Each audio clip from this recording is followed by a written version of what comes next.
안녕하세요, 성도 여러분. 다시 만나서 반갑습니다. 한 주간 동안 잘 지내셨죠? 오늘도 저는 출애굽기 말씀으로 말씀을 나누려고 합니다. 오늘 말씀 제목은 하나님 아버지의 마음, 하나님 아버지의 마음, 이런 제목으로 말씀을 전하도록 하겠습니다. 말씀을 듣기 전에 꼭 본문을 한 두 번 정도 읽으시면 좋겠습니다. 말씀 본문은 출애굽기 2장 23절로 3장 10절까지입니다. 2장 23절에서 3장 10절까지입니다. 시편 121편 4절에 보면 하나님은 졸지도 주무시지도 않으시는 분이라고 이렇게 나와 있습니다. 하나님은 지금도 쉬지 않고 일을 하고 계시는 분이십니다. 그래서 하나님이 이렇게 일을 열심히 하시는데, 이 일하시는 하나님은 또 같이 일할 사람을 구하고 이렇게 찾고 계십니다. 우리가 바로 하나님이 부르시고 또 같이 일하고자 택하신 사람들입니다. 오늘 본문은 하나님이 모세를 부르는 그런 내용입니다. 하나님은 모세를 직접 찾아오셨고 또 모세를 부르고 또 모세에게 자신의 일을 부탁을 했습니다. 오늘 우리는 이 본문 말씀을 통해서 우리를 부르신 하나님, 그리고 그 부르심의 사명에 대해서 생각해 보기를 원합니다. 자, 2장 마지막 부분인 23절에서 25절을 보시기 바랍니다. 23절에서 25절. 이 말씀은 하나님의 때가 다 되었다는 것을 보여주고 있는 말씀입니다. 때가 다 되었다는 말은 시간이 꽉 찼다는 말입니다. 이 말은 아기가 잉태되고 이제 태어날 그때 10달이 다 찼다는 뜻이고, 또 10달이 다 차면 아이는 자동으로 자연스럽게 나오게 됩니다. 이와 마찬가지로 이 본문의 말씀은 이제 이스라엘의 구원의 때, 애굽에서 나올 때가 다 되었다 하는 그런 상황을 설명하고 있는 말씀입니다. 그 증거로 두 가지가 있습니다. 첫째는 오늘 본문에 보면 애굽 왕이 죽었다고 이렇게 나옵니다. 모세를 죽이려고 했고 또 모세의 그 과거의 죄를 기억하고 있던 그 왕이 죽은 것입니다. 이 왕이 죽는데 40년이 걸린 것 같습니다. 만약 왕이 죽지 않았다면 모세가 그 왕 앞에 나가서 이스라엘 백성을 풀어달라 하거나 또 그 왕을 대면할 수가 없었을 것입니다. 또 모세의 죄를 기억하는 사람도 다 사라진 것 같습니다. 더 이상 모세의 죄를 기억하거나 또 모세와 원수진 사람들이 다 없어진 것 같고 그런 상황이 되었다는 것입니다. 둘째는 또 본문에 보면 이스라엘 백성들이 이제 애굽을 떠나고 싶은 마음이 간절해졌다는 것입니다. 오랫동안 노예 생활을 하던 이스라엘 백성들이 더 이상 살 수 없으니 우리를 구해달라고 하나님께 부르짖기 시작한 것입니다. 이제 더 이상 이스라엘 백성들에게 애굽은 좋은 것도 아니고 더 이상 지내고 싶지 않은 그런 지옥과 같고, 또 이 애굽에 대한 미련이 1푼도 없는 그런 상황이 된 것입니다. 또 하나님은 이들의 부르짐이 얼마나 심했는지 아침부터 저녁까지 날마다 고통하며 부르짖는 이스라엘 백성들을 내버려 둘 수도 없는 상황이 된 것입니다. 하나님께서 이들의 부르짖음을 듣지도 않고 또 책임지지도 않고 도와주지도 않고 했던 약속도 지키지 않는다면 이 하나님은 나쁜 하나님이 될 것이고 약속을 지키지 않는, 하지 않는 그런 하나님이 될 것입니다. 그래서 하나님도 이제 그 약속을 지켜야 할 때가 된 것입니다. 이처럼 이스라엘 백성들은 이제 애굽을 떠날 때가 다 되었습니다. 여러분, 세상 일에도 다 때가 있습니다. 아무리 급해도 우물가에서 숭늉을 구할 수가 없습니다. 숭늉을 마시려면 물을 떠다가 밥을 짓고 또 밥을 퍼내고 거기에 물을 붓고 끓이고 그랬을 때 숭늉이 나오는 것입니다. 이와 같이 순서와 때가 있습니다. 때가 되면 그때 이제 모든 것이 이루어지게 됩니다. 우리의 기도도 마찬가지입니다. 기도했다고 뚝딱 이루어지는 것도 아니고 또 우리가 원하는 때 이루어지는 것도 아닙니다. 기도 응답도 반드시 때가 있고 하나님의 때가 이루어졌을 때 그 기도는 응답이 되는 것입니다. 그러므로 우리가 무슨 일을 하든 기도를 하든 바라고 소망하는 것이 있든 조급하면 안 되고 하나님의 때를 기다리는 그런 믿음과 또 인내가 필요합니다. 자, 이제 3장을 보도록 하겠습니다. 3장 1절에서 4절을 보시기 바랍니다. 이제 이런 이스라엘 백성들을 구원하시기 위해 하나님께 사람이 필요했습니다. 하나님은 이때 이스라엘 백성을 구원할 이때를 위해서 한 사람을 준비해 놓고 있었습니다. 그 사람이 바로 모세입니다. 근데 이런 사실을 모세 자신도 모르고 그 부모도 몰랐고 아무도 이런 사실을 아는 사람이 없었습니다.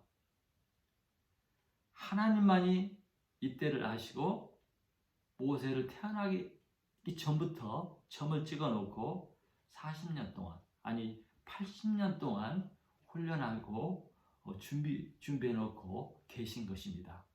이 사실을 아무도 몰랐습니다. 이제 하나님은 이 준비해 놓은 모세를 만나고 또 모세도 이 하나님을 만나야 할 때가 되었습니다. 그때 모세는 이런 사실을, 이런 하나님의 계획을 하나도 모른 채 장인 이드로의 양들만 치고 있었습니다.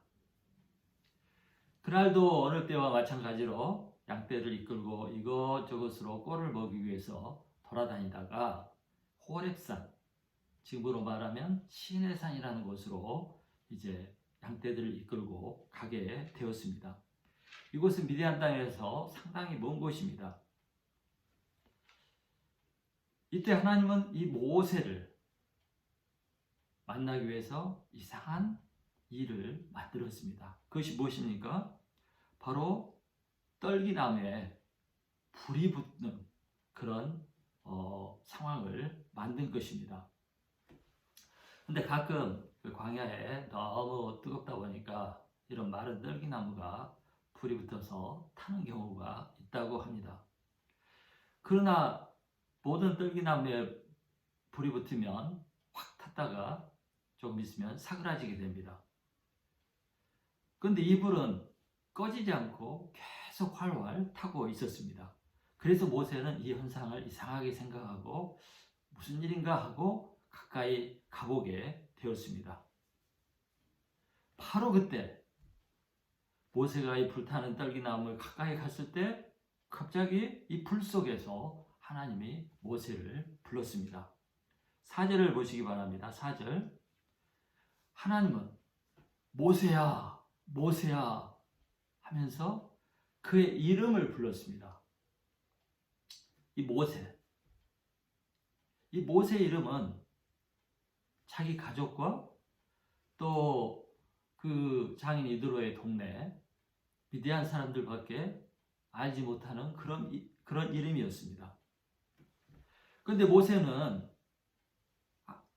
지금 광야에서 아무도 없는데 자기의 이름을 부르는 그런 소리를 듣게 될 것입니다. 이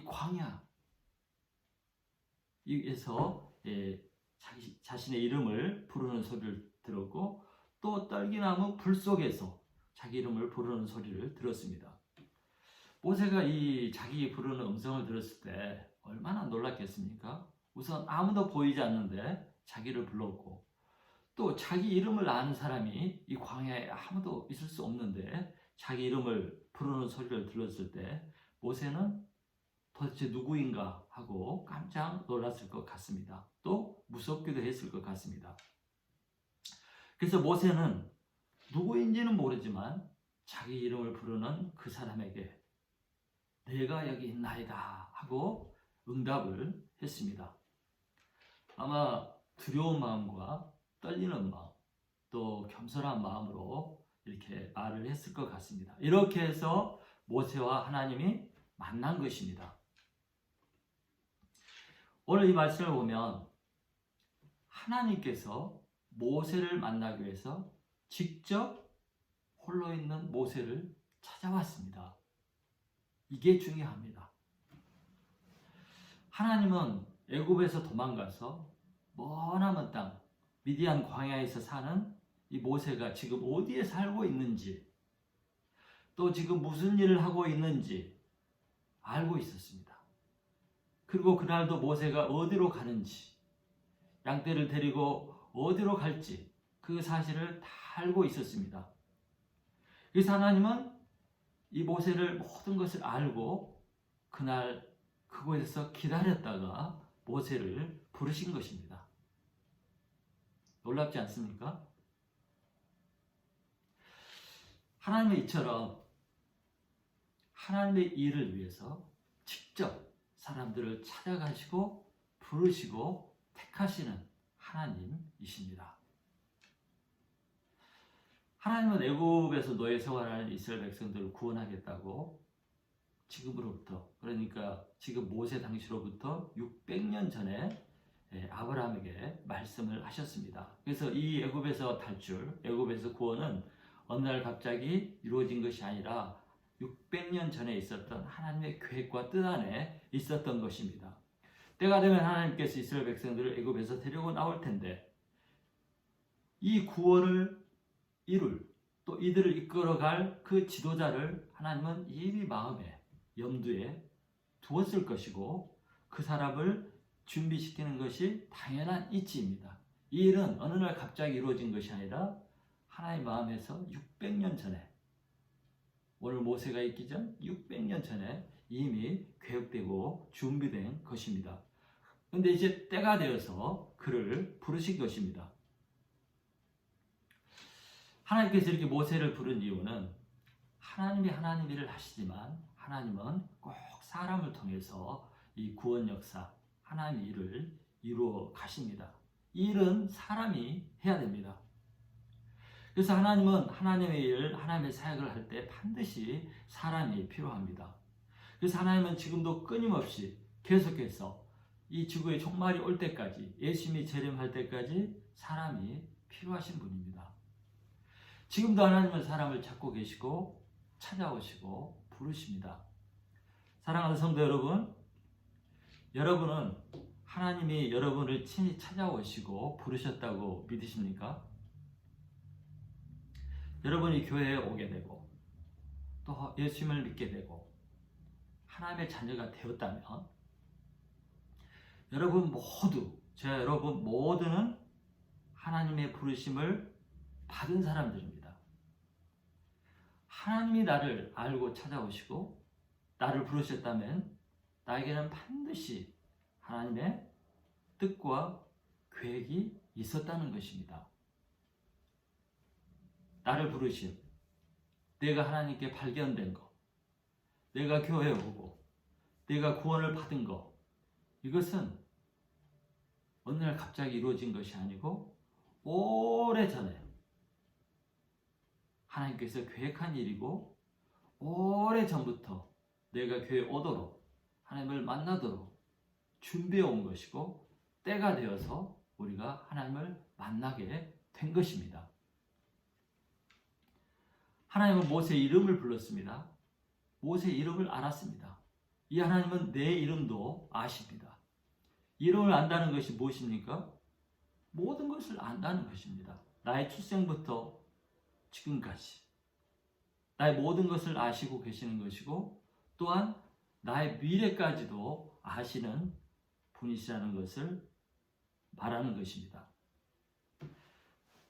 사실 하나님은 나를 나보다 더 잘 아시는 분이시고 내 부모보다 나를 더 잘 아시는 분이십니다.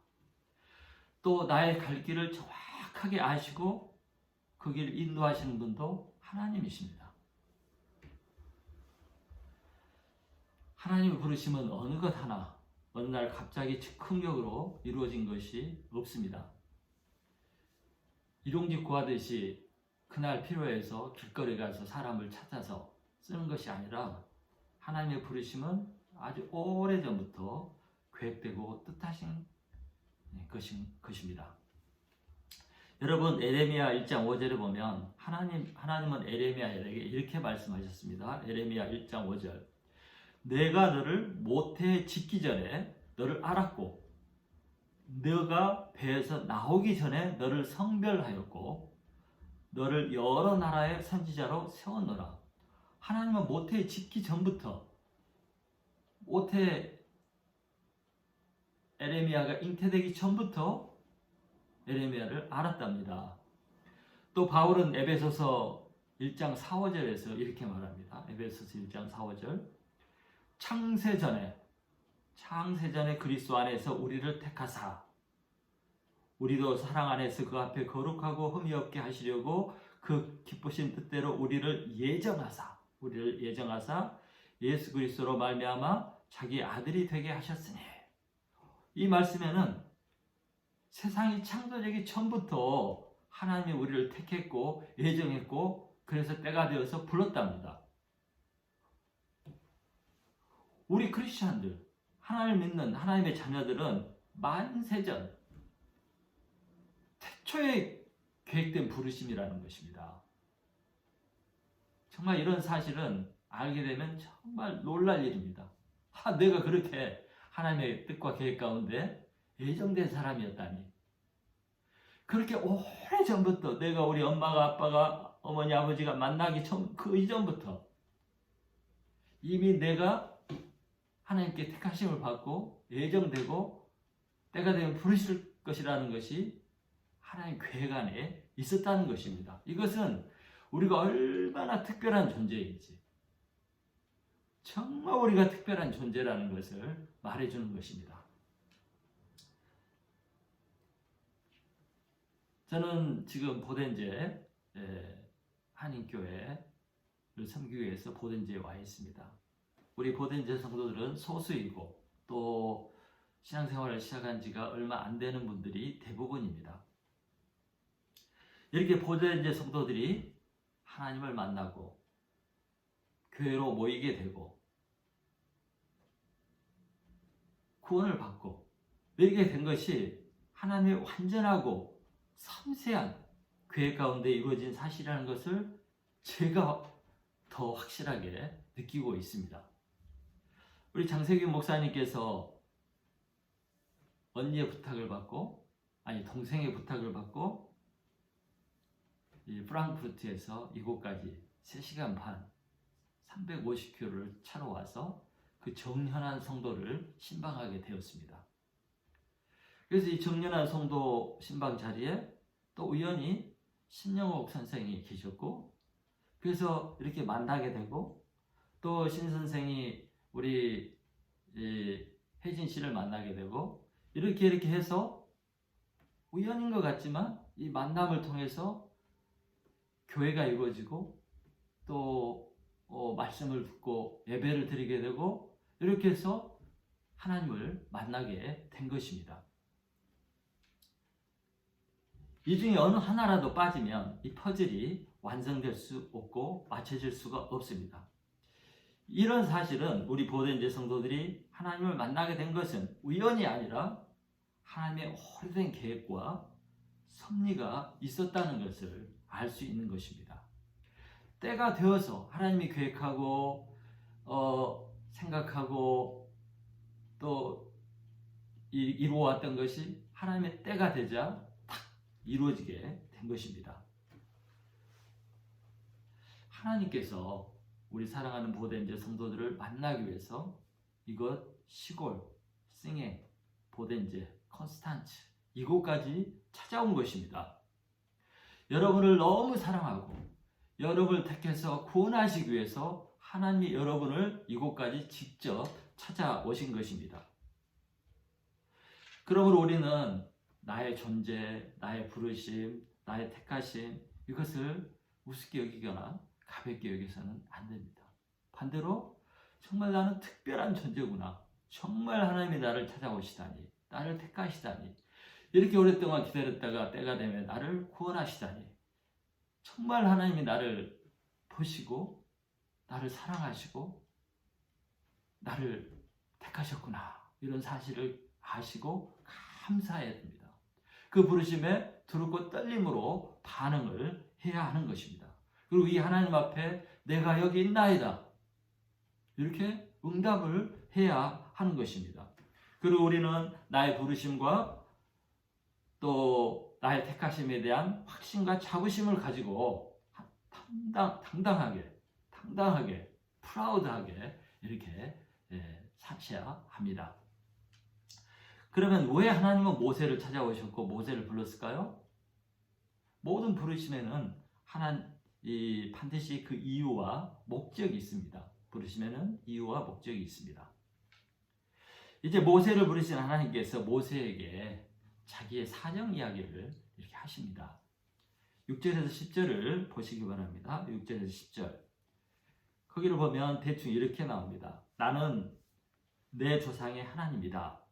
내가 애굽에 있는 내 백성의 고통을 분명히 보고 그들의 부르짖음을 듣고 그 근심을 알고 있다. 이제 내가 내려가서 그들을 애굽인의 손에서 건져내고 그 땅에서 인도하여 아름답고 젖과 꿀이 흐르는 가나안 땅으로 데려가려고 한다.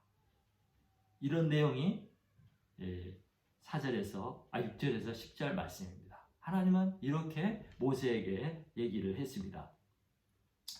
지금 이 상황, 이 장면을 보면 이 장면은 하나님께서 모세에게 자신의 일을 부탁하기에 앞서서 하나님 자신의 계획과 플랜에 대해서 모세에게 지금 브리핑을 하고 있는 것입니다. 브리핑 아시죠? 군대 가면 장교가 상사에게 이 앞으로 계획에 대해서 브리핑을 합니다. 또 회사에서도 이렇게 브리핑을 합니다. 근데 하나님이 지금 모세에게 자신의 플랜에, 계획에 대해서 지금 브리핑, 소개하고 설명을 하고 있는 것입니다. 하나님이 모세와 함께 앞으로 이루어야 할 일, 또 사정, 지금 형편과 상황에 대해서 이렇게 설명하고 있는 것입니다. 설명하자면 이렇습니다. 모세야, 내가 너에게 지금 설명을 하는데 너는 40년 동안 애굽을 떠나서 이 광야에서 살았기 때문에 지금 이스라엘 백성들의 상황을 모를 것이다. 현재 이스라엘 백성들은 노예로 살면서 너무 고통스럽고 힘들고 그 상황이 매우 심각하다. 나는 그들의 상황을 매일매일 보고 듣고 알고 있다. 더 이상 이들을 내가 두고 볼 수가 없다. 이제 나는 불쌍한 이들을 구원하려고 한다. 그래서 내가 이제 내려가서 그들을 애굽인의 손에서 노예 생활에서 건져낼 것이다.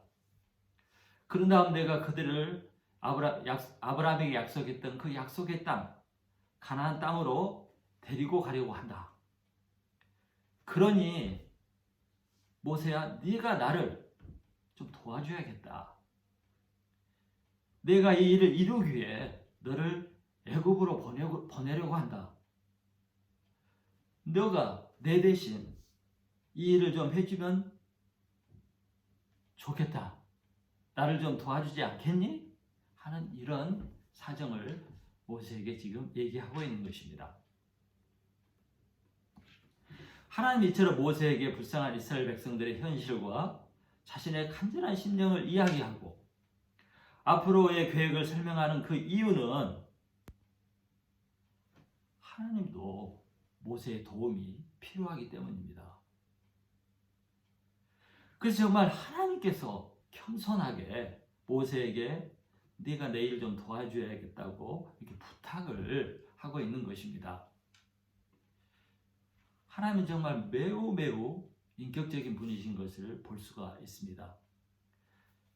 하나님이시기 때문에 무조건 순종을 요구하고 무조건 강요를 하는 그런 분이 아닙니다. 하나님은 우리가 하나님의 자녀들이, 성도들이 우리의 마음과 성도들이 하나님의 마음과 하나님의 계획에 동의를 하고 이해하기를 원하시는 그런 분이십니다. 그래서 하나님은 설명을 하고 설득을 하고 이해시키려고 하는 것입니다. 그래서 하나님은 우리가 하나님의 뜻에 마음으로 동의하고 마음을 같이 하면서 일하기를 원하시고 하나님의 일을 도와주시기를 원하고 계십니다. 무조건 명령만 하고 우리만 보내놓고 자신은 뒤에 빠지고 지켜보기만 하고 권위만 부리고 하는 그런 분이 절대 아닙니다. 하나님이 지금 모세를 설득하고 있는 것입니다. 이해시키려고 하고 있는 것입니다. 하나님의 사정을 설명하고 있는 것입니다. 그래서 하나님은 과거와 현재 모든 상황과 해야 할 일을 모세에게 다 설명을 했습니다.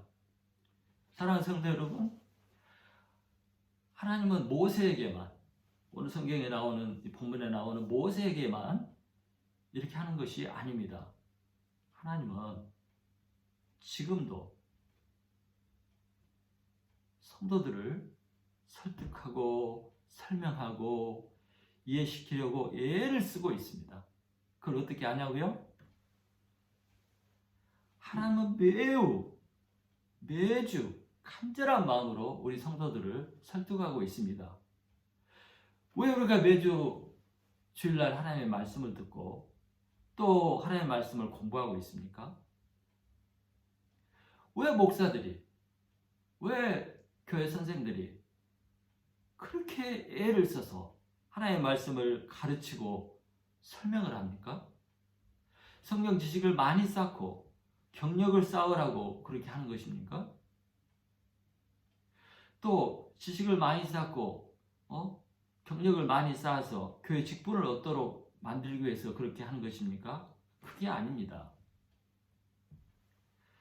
하나님이 교회 지도자들을 통해서 성도들을 그렇게 열심히 가르치고 배우게 하고 깨닫도록 하시는 것은 하나님의 마음과 하나님의 생각과 하나님의 계획을 제발 이해해 달라고, 또 제발 자신의 뜻을 알아달라고, 그래서 자신의 소원을 좀 이루어 달라고 그렇게 설득하고 설명을 하는 것입니다. 억지가 아닌, 시키니까 해야만 하는 그런 억지가 아닌 정말 마음의 감동과 순종으로, 또 강압이 아닌 마음의 동의를 가지고 하나님의 일을 도와달라고 그렇게 하시는 것입니다. 참으로 하나님은 젠틀하시고 인격적인 분입니다. 이런 하나님의 겸손과 신정과 소원을 무시해야 되겠습니까? 그러면 도대체 하나님 모세에게 이렇게 간절한 마음과 안타까운 마음으로 설명하는 그 이유가 무엇입니까? 그 목적이 무엇입니까? 9절 10절을 보시기 바랍니다. 9절 10절. 이렇게 하나님이 이렇게 하시는 것은 하나님이 고통하고 신음하고 있는 이스라엘 백성들을 구원하시기 위해서 그렇습니다. 하나님 불쌍한 이스라엘 백성들을 내버려 둘 수가 없었습니다. 이들의 기도와 이들이 부르짖는 그 부르짖음을 외면할 수가 없었습니다. 하나님은 이 구원 역사에 모세가 헌신해 주기를 원한 것입니다. 그래서 모세에게 자세히 설명을 한 것입니다. 이처럼 하나님이 사람을 부를 때는 그에게 시킬 일이 있기 때문입니다. 하나님이 부탁할 일이 있기 때문입니다. 그것이 뭡니까? 그것이 바로 사명입니다. 그것을 바로 사명이라고 합니다. 그런데 이 사명, 하나님의 일, 이것은 하나님의 간절한 심정, 하나님이 얼마나 죄의 노예가 되어서 신음하고 고통하고 사는 사람들을 바라보고 안타까워하는지, 고통스러워하는지, 그 하나님의 마음을 아는 사람만이 할 수 있는 것입니다. 그래서 하나님은 모세에게 자신의 이 마음을 알아달라고, 그래서 제발 자신의 일에 협조 좀 해달라고, 도와달라고 이렇게 하나님 자신의 마음을 토하며 부탁하고 있는 것입니다. 성경을 읽고 설교를 듣고 또 성경을 공부하면서 이런 하나님의 안타까운 마음과 하나님의 고통을 발견하지 못했다면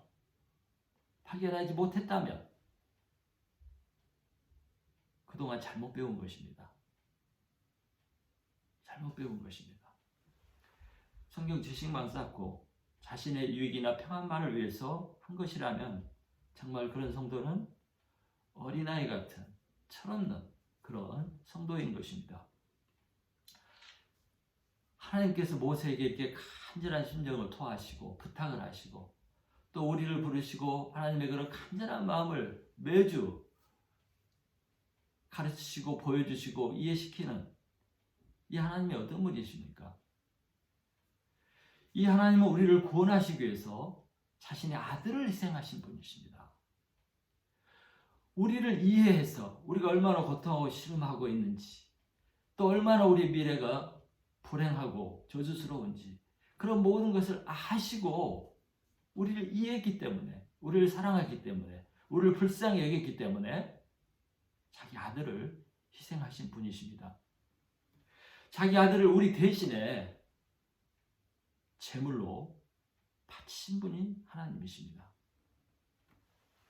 우리를 구원하시기 위해서 자신의 아들도 아끼지 않은 그만큼 우리를 사랑하신 분이 하나님이십니다. 또 하나님은 지금까지 우리가 어려울 때마다 힘들 때마다 고통스러울 때마다 문제가 있을 때마다 우리가 부르짖을 때 우리를 도와주시고 우리의 부르짖음을 다 들어주시고 또 우리를 문제들을 해결해 주신 분 아니십니까? 축복해 주신 분 아니십니까? 옆에서 함께 하신 분 아니십니까? 우리가 힘들고 어려운 일이 있을 때마다 하나님께 찾아가서 제발 나 좀 도와달라고, 제발 우리 자식 좀 도와달라고, 제발 우리 가정 좀 도와달라고 애걸하지 않았습니까? 그런데 이 하나님 우리에게 이제 자신의 사정 이야기를 하고 일을 부탁하는데 못 들은 채 하거나 외면한다면 그것은 은혜 받은 인간의 도리가 아닙니다. 정말 그렇게 해서는 안 됩니다. 복음서가 중에 하나님 아버지의 마음이라는 복음서가가 있습니다. 그 가사를 제가 읽어볼 테니까 잘 들어보시기 바랍니다. 아버지, 당신의 마음이 있는 곳에 나의 마음이 있기를 원해요. 아버지, 당신의 눈물이 고인 곳에 나의 눈물이 고이길 원해요. 아버지, 당신이 바라보는 영혼에게 나의 두 눈이 향하길 원해요. 아버지, 당신이 울고 있는 어두운 땅에 나의 두 발이 향하길 원해요. 나의 마음이 아버지의 마음을 알아 내 모든 뜻 아버지의 뜻이 될 수 있기를. 나의 온 몸이 아버지의 마음 알아 내 모든 삶 당신의 삶 되기를. 부모의 마음을 아는 사람이 비로소 철들은 사람이고 부모 마음을 알 때 효자, 효녀가 될 수가 있습니다. 이렇게 하나님의 마음을 아는 사람이 참 성도이고 성숙한 성도입니다. 그리고 이런 사람이 하나님의 부탁, 하나님의 소원, 하나님의 유언을 받들어 갈 수 있는 것입니다. 생케비치가 쓴 코바디스라는 소설이 있습니다. 거기에 이런 이야기가 있습니다. 네로 황제의 무서운 핍박을 피하여 이제 베드로가 로마를 떠나고 있었습니다. 그러다가 길에서 베드로가 예수님을 만나게 됩니다. 그때 베드로가 예수님에게 이렇게 묻습니다. 코바디스 도미네, 주여 어디로 가시나이까? 그리고 예수님이 이렇게 말했습니다. 내가 다시 십자가에 못 박히기 위해서 로마로 간다. 그리고 말씀하시고 사라졌습니다. 이 말을 들은 베드로는 핍박을 피해서 도망치려던 길에서 돌이켜서 다시 로마로 들어가게 되었고 결국에 십자가에 거꾸로 매달려서 죽게 되었습니다. 베드로는 자신이 살기 위해서 로마에 있는 성도들, 핍박받고 죽어가는 성도들을 버리고 도망치다가 이렇게 목자가 없는 양 같은 로마 성도들을 위해서 다시 십자가를 지기 위해 돌아간다는 예수님의 마음, 예수님의 음성, 그 예수님의 안타까운 마음을 알고 가던 길을 돌이켜서 로마로 돌아가게 된 것입니다. 그리고 순교했습니다. 하나님의 마음, 예수님 마음을 알 때 우리가 사명을 감당할 수가 있는 것입니다. 하나님의 부탁, 하나님의 소원을 이루어드릴 수 있는 것입니다. 저는 하나님이 모세에게 자신의 일 좀 도와달라고 간곡하게 부탁하는 이 장면, 그리고 자신의 안타까운 마음을 좀 알아달라고 간청하는 하나님의 모습을 보면서 하나님의 간절한 마음, 그 마음을 보고 느끼게 되었습니다. 그러면서 정말 하나님께 미안하고 죄송스러운 마음이 들었습니다. 내가 얼마나 하나님의 마음을 모르고 사는지, 내가 얼마나 하나님의 마음과 소원에 무관심하게 살아오고 있는지, 그런 걸 생각하면서 회개하는 마음이 들었습니다. 지금 하나님은 모세에게 하나님의 마음을 가지고 애굽에 있던 자기 백성들에게 가라고 이렇게 말씀하고 있습니다. 악한 자의 지배 아래서 고통하고 신음하는, 절망하고 있는 그 백성들에게 가서 그들을 좀 건져내라고 부탁을 한 것입니다. 사랑하는 성도 여러분, 지금 세상 사람들은 악한 자, 바로보다 더 악한 자, 곧 마귀의 세력 아래서 고통하고 신음하고 절망하고 죽어가고 있습니다. 그들이 말로는 그렇게 안 하지만 그들의 영혼이 탄식을 하고 부르짖으며 구원해달라고 소리치고 있습니다. 마귀는 죄와 죽음을 모기로 인생들을 잔인하게 다스리고 있습니다. 그리고 이 마귀들은 무지한 이 백성들을 자기들이 가야 할 그 지역으로 모두 데려가려고 포로로 삼고 이끌어가고 있습니다.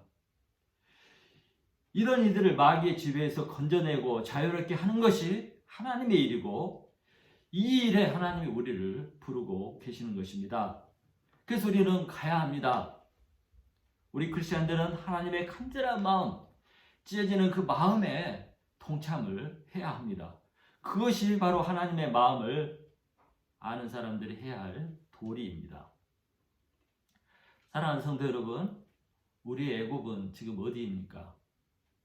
우리가 가야 할 곳은 어디입니까? 하나님은 저를 이 독일 보덴제 이곳에 보냈습니다. 이곳은 한국 사람들이 거의 없습니다. 목회적인 큰 꿈과 욕심이 있는 사람이라면 아마 이곳에 오지 않을 것입니다. 저는 이곳이 힘들고 어려운 곳이지만 하나님이 보내셨기 때문에 그 하나님의 마음을 알고 순종해서 왔습니다. 정말 내 뜻이 아니라 하나님의 뜻, 곧 이곳의 소수의 한인들을 구원하고 또 이들을 돌보고 이들을 섬기는 그 하나님의 그 마음, 그 뜻, 그것을 알고 이곳에 순종해서 왔습니다. 정말 하나님이 부르신 곳, 하나님이 가라 하신 곳, 그곳이 바로 우리가 가야 할 애굽입니다. 마무리 짓겠습니다. 사랑하는 성도 여러분, 인생은 아무리 길어도 90년이고 인생은 두 번 살 수가 없습니다. 딱 한 번입니다. 우리 인생은 이 세상에서 가장 소중한 것입니다. 이 소중한 인생, 한 번뿐인 인생, 이 귀한 인생에 아무런 존재 의미도 목적도 없다는 것은 말이 안 됩니다. 이 세상에 존재하는 모든 피조물에게는 그 존재 의미와 목적이 있습니다. 근데 세상 모든 것보다 귀한 우리 인생, 내 삶, 나의 존재에 의미와 목적을 모르고 산다면, 존재 이유와 목적이 없는 삶을 산다면 그 인생은 인생이 아닙니다. 사명이 없는 삶은 사는 것이 아닙니다. 이런 인생을 살던 우리에게 하나님이 찾아오셨습니다. 이 우주를 창조하시고 우리 인생의 목적, 의미를 부여하신 그 하나님이 나를 찾아오시고 나를 부르시고 비로소 나의 존재 의미와 목적을 알게 하셨다면 그것은 엄청난 축복을 말로 다 형언할 수 없는 축복을 받은 것입니다. 비로소 우리가 하나님을 만났을 때 비로소 사람다운 삶을 살게 된 것이죠. 존재 의미와 목적을 찾고 그 삶의 이유를 아는 그런 인생을 살게 된 것입니다. 우리에게 가장 소중한 사명을 주심으로 삶의 의미와 목적을 갖게 하신 이 하나님을 정말 감사하고 또 그것을 위해서 사시기를 바랍니다. 그것을 위해서 살 때 인생의 보람이 있고 행복할 수 있는 것입니다. 사랑하는 성도 여러분, 하나님 여러분을 찾아오시고 부르시고 할 일을 주셨다는 이 사실은 절대 거부하거나 가볍게 여길 그런 하찮은 것이 아닙니다. 정말 귀한 것입니다. 그러니 감사하시기 바랍니다. 그리고 그 일에 충성하시기 바랍니다. 내가 사는 이 세상, 또 내가 사는 이 지역의 구원 역사를 이루고 계시는 그 하나님의 사역에 적극 동참하시는 그런 성도들이 되시기를, 그런 삶을 사시기를 간절히 부탁합니다. 그것이 가장 의미 있고 가장 복되고 가장 성공한 인생을 사는 것입니다. 사랑하는 성도 여러분, 이제부터 하나님의 그 안타까운 마음을 알고 그 하나님의 마음에 동참하고 또 하나님이 원하시는 그 소원을 이루어드리는 그런 성숙한 성도들이 되시기를 간절히 축원합니다. 그런 성도가 성숙한 성도고 그런 성도가 참 성도입니다. 그런 성도가 되시기를 간절히 축원합니다. 한 주간 동안 잘 지내시고 다음 주에 또 뵙도록 하겠습니다.